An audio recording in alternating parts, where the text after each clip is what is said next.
NRC. আগামীকাল 16ই December একটি draft roll, একটি খসড়া তালিকা প্রকাশিত করা হবে। যারা যারা ফর্ম ফিল আপ করেছেন প্রত্যেকের নাম সেখানে থাকবে, কিন্তু সন্দেহজনক এবং ভুল তথ্য দেওয়া এরকম প্রায় 1 কোটির মতো নাম পাওয়া গেছে, যাদেরকে হিয়ারিংয়ে ডাকা হবে এবং হিয়ারিংয়ে যে ডকুমেন্টগুলি চাওয়া হবে সেই ডকুমেন্টগুলি আপনার মধ্যে রেডি রাখবেন। সেই ডকুমেন্টসের মধ্যে আপনাকে একটি ডকুমেন্ট দেখাতে হবে। যদি সেই ডকুমেন্টগুলো আপনার নাও থাকে সেক্ষেত্রেও কিন্তু আপনাকে লিঙ্ক এস্টাবলিশমেন্ট করতে হবে। মানে আপনার বংশের কি কারো 2002 লিস্টে নাম নেই, বাবা মায়ের নাম নেই, ঠিক আছে, দাদুর বাবা মায়ের নাম, দাদুর নাম নেই, ঠিক আছে, অসুবিধা নেই, কিন্তু আপনার বংশের কারোই নেই এমনটা হতে পারে না। তো তাদের একটা প্রমাণ দিতে হবে যেটা আপনার দাদা হয়, কাকা হয়। দ্বিতীয়ত হচ্ছে যে আপনার যেগুলো সন্দেহজনক ব্যাপার সেগুলো সেখানে প্রশ্ন করা হবে যে আপনার ভোটার কার্ডের নাম কিভাবে উঠলো। অর্থাৎ অনেকেই এমন আছেন যারা নিজের বাবা নেই, বিশেষ করে বাংলাদেশিরা, ভারতীয়রাও করেছে, কিন্তু বিশেষ করে বাংলাদেশিরা কি করেছে, বাংলাদেশ থেকে আসার পর অনুপ্রবেশ করার পরে এখানে রেশন কার্ড, ভোটার আধার কার্ড বানিয়ে নিয়েছে, তারা চাকরিও করছে, তাদের ছেলে মেয়েরা বড় হয়েছে, তারা বিয়ে করেছেন, এখানে জমি কিনেছে, সমস্ত কিছু তারা এখানে করে দিয়েছে। এবার সবথেকে বড় কথা হচ্ছে যে এখানে তারা ভোটার কার্ড করলে কিভাবে, কাকে বাবা বানিয়ে ভোটার কার্ড করেছে, এই প্রশ্ন কিন্তু করা হবে। ঠিক আছে, তো এবার দেখুন কত ভোটারের নাম বাদ যাচ্ছে। প্রথমে 15 বছরের আগে বাবা হয়েছেন 11,95,230 জন। বাবা বা মায়ের সঙ্গে বয়সের ফারাক 50 বছর, মানে 8,77,736 জন। মৃত ভোটার 24,18,599।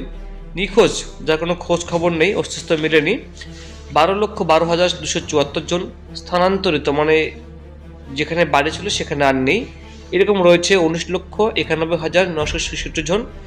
নথিভুক্ত ভোটারের সংখ্যা 1,37,966 জন।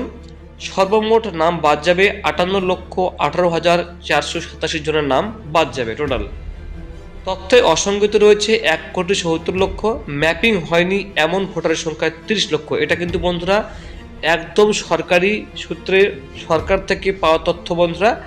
অর্থাৎ 1,70,00,000 নামে ভুল রয়েছে, যেখানে সন্দেহ রয়েছে যে এরা ভুল তথ্য দিয়েছে, ইচ্ছে করে ভুল দিয়েছে এবং তারা কিন্তু ইল্লিগাল, তারা বাংলাদেশি।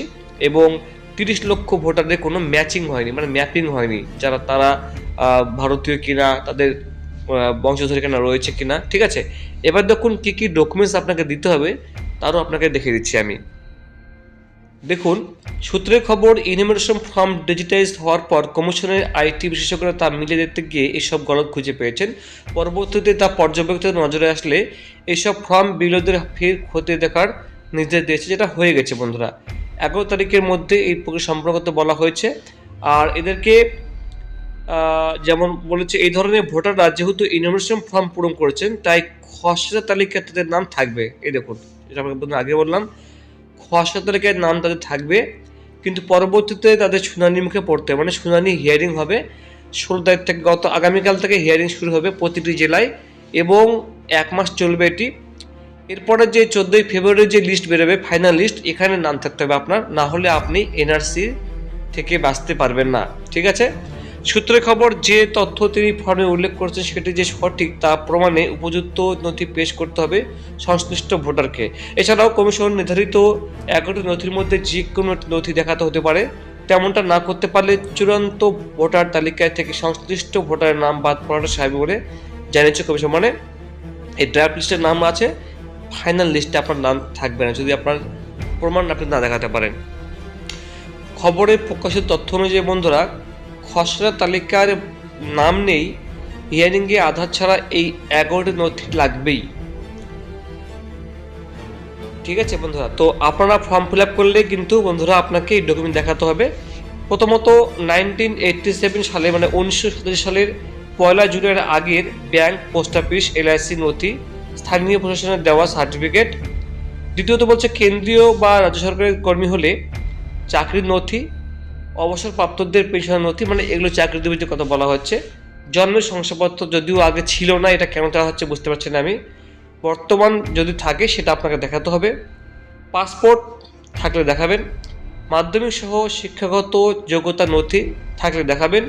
রাজ্য সরকারের অধীনস্থ কোনো সংস্থার তরফে যদি বাড়ি পেয়ে থাকেন তাহলে বাসস্থানের সার্টিফিকেটও গ্রহণযোগ্য হবে। সরকারের তরফে দেওয়া জমির শংসাপত্র, স্থানীয় প্রশাসনের দেওয়া family register certificate, forest right certificate, জাতিগত সার্টিফিকেট এবং আসামের নাগরিকদের ক্ষেত্রে জাতীয় নাগরিক পঞ্জি। আমাদের ভারতবর্ষে প্রথম এনআরসি হয়েছিল 1951 সালে, তার লিস্ট থাকলে আপনি দিতে পারেন।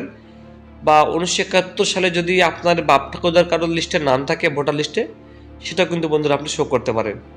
আর যত পুরনো সার্টিফিকেট কাগজ রয়েছে সেগুলো কিন্তু আপনি বন্ধুরা দেখাতে পারেন, কেননা যে অফিসাররা বসে থাকবেন তারা সন্তোষজনক হলে, তারা খুশি হলে আপনার নাম কিন্তু বন্ধুরা অ্যাপ্রুভ হয়ে যাবে।